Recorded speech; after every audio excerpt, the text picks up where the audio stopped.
Hey guys, my name is Elijah, and in this tutorial I will show you how to change master slide in Google Slides.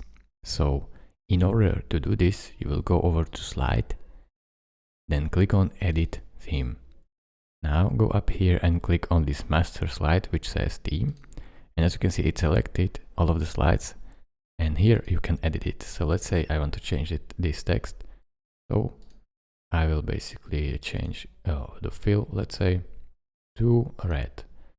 As you can see, it changed it on all of them. Then you can simply change the border color to, let's say, green. Then you can simply change the font, let's say, to impact. You can also change the size, so you can make it bigger, like so.